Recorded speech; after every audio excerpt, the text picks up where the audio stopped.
said, and correct me if I'm wrong, but I think your mom might have been an educator.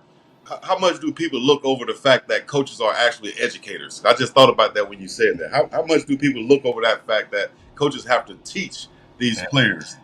Talk One about of, that a little bit. man, one of the things I love is, when I sit in on the defensive meetings, and of course then they break up into position groups, and I can't be in every room at the same time, so I kind of Right. alternate days. But I am exposed to those position coaches, and just what you said, their ability to teach. And we have some great teachers. They're not just great coaches, great guys, great fathers, great teachers. I love sitting in Andre Hart's room, the linebacker room. It is like a classroom, like it's not just a lecture, it is teaching taking place. And you have to stand up and say where your role is, and people get to challenge you. And sometimes they're trick questions, and there's scenarios based on the clock, the down and distance. Because you're exactly right, it's not just coaching, a motivational thing. You have to teach, and you have to also understand, Chico, what these coaches have learned and have to understand is that everybody doesn't learn the same. And so I have Right. to make sure that I'm coaching, teaching this guy the way that he learns versus just having like, nope, I teach it this way. This is how I coach. You get it or don't get it. When you go on the fourth floor of the Champion Center and you're around those coaches' offices and you're walking by the defense coaches' offices throughout the day, you see players in there like they're with a professor, getting that extra help, making sure that they understand something because it's a welcoming environment. You're not being attacked for not knowing. You're being welcomed and even challenged. Like, hey, if you don't know, come see me and I can show you more one-on-one if you're not grasping it in this group session. So excellent question, man. Coach Prime has selected some great teachers, and I think that's going to mean better performance on tests, which is game day. And I'm looking for passing grades and A's because I think they're going to get it and they'll be ready to execute it and execute it fast with speed. Right. And they're doing the same thing in the classroom as Coach Prime has recruited some of the, of course, smart is a part of that. Smart, Yeah. fast, tough, discipline with character.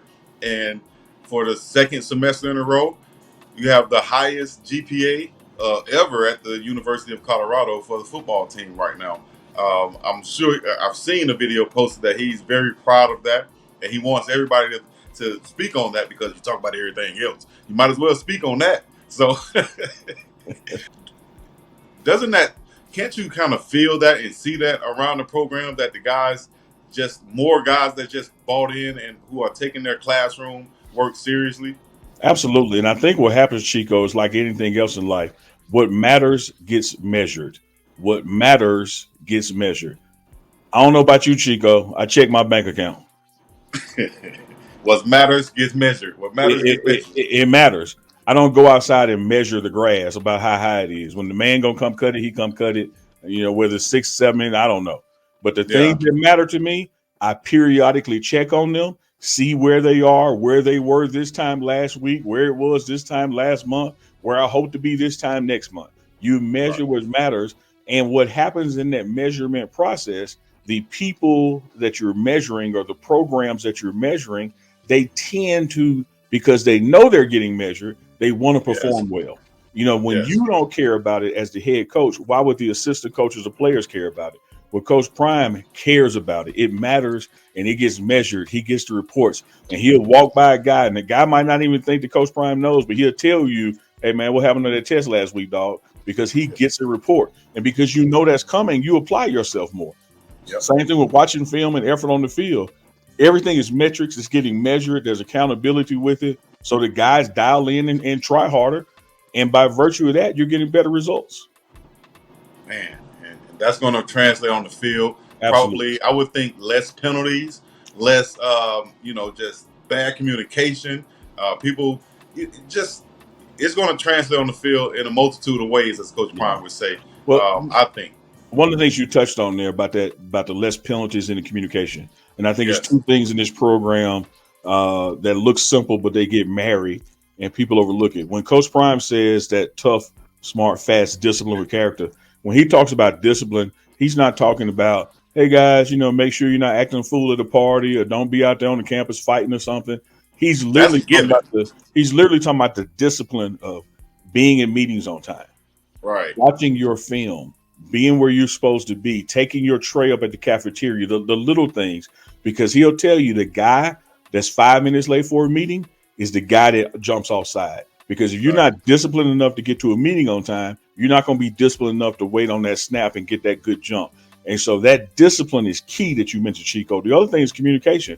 That's why it's no phones in the cafeteria now. He wants Right. guys to be able to get to know each other so they can talk to each other because he wants communication on the field comfortably and often, and he wants it in the locker room often and comfortably. He don't want people to feel like, well, I don't want to say nothing to Chico. I really don't know him, so you tell him. Everybody has to hold each other accountable, starting with yourself. And that's that discipline and that communication. So you're spot on there, Chico, big dog. Coach Prime is pushing that because he thinks those little things are the reasons we had big losses last year because we weren't able to communicate and we weren't disciplined because we didn't have true relationships with each other. Speaking of the phones, no phones at the table. Shout out to Miss Ty. You saw her put the small, look like trash cans or Yeah. containers on the table right there. How has that been working out? It's been working out good, man. You even see coaches do it. You know, a lot of Yeah. times I may be grabbing some content off my phone, so I'll just put mine face down on the table. But I had lunch with Warren Sapp, a Hall of Famer today, and he has two phones, and both of them were in the container, and he was talking to players at the table. So you see already, it's probably now just about a full week that this policy has been in place. But you see guys at the table talking, getting to know each other. You see the staff doing it, support staff doing it. So it's working out well. And you haven't, one thing you haven't heard is a lot of complaining about it, a lot of bickering Right. about it. People truly do understand what he's trying to accomplish by doing this. I think people embrace it, so to speak, because that's something that happens in the homes where people will sit down and be on their phones right in front of their family. Instead of talking, they'll be on their phones and worried about their phones and stuff. So I think Yeah. that'll translate to the homes also, which would be a good thing for families, So Chico, me and some of my buddies back home, we go out and if we hadn't hung out in the wild, that kind of thing, we say, all right, everybody phones, middle of the table, face down. And the first person to get their phone has to pay for the tab. If we all wait to the end, we're gonna split it. But if you pick up your phone before the end, the bill is on you. So it hey, makes that's a you good one. let's see how important it is to you. You're right. That's a good one right there. I like that. Might have to do that with the fam sometimes. Next time I Yeah. go out. Put them phones down and let's talk. All right. I saw this. All right, with the strength and conditioning going on throughout the week, it looks like you have because we got an amazing strength and conditioning staff with Coach Mo, Coach Coach T, Coach Reyes, Coach RT. Yeah. And the rest of those guys.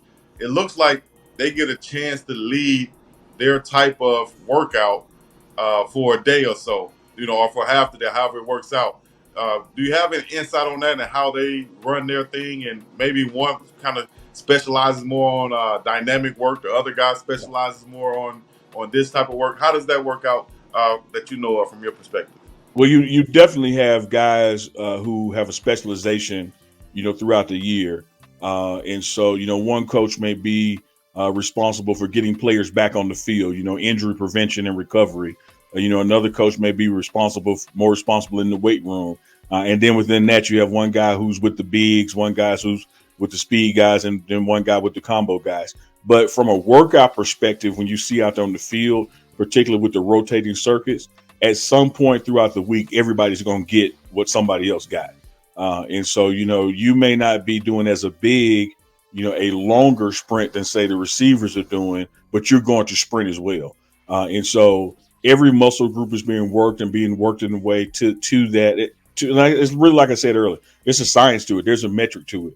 They are measuring and evaluating everything, not only daily. When we're in the cafeteria, the strength staff comes around with a pad where you tell what's hurting on your body, and before and after workouts, you're getting weighed and, your intake is being measured. And so it's a science to it because, again, what matters gets measured, and this matters. But when you look at those workouts and you may see one group doing this on that particular day, it's still one of those things that everybody eventually does that particular drill or something similar to it because you're still trying to get everybody in the best shape. But they are divided up in amongst bigs, combos, and the speed guys. But It's a lot of work out there, man. Those guys are getting it. This atmosphere don't help. You got to stay hydrated. It goes by fast because it's a fast drill. But when you see Yeah. guys the rest of the day, you're like, hey, how you feeling? I'm a little sore, coach, but I'm getting there. And by the time you recover, it's time to do it again. When the weekend comes, you ain't trying to go to Denver or go home and kick it. Oh You're no. trying to rest. Oh no, Ocho. Oh hell no, Ocho. Like Shannon say, and he try to go. Hey, after those circuit drills, those circuits, you go from here to there, man. No, you just trying to get some food and go home, rest and recover. Absolutely.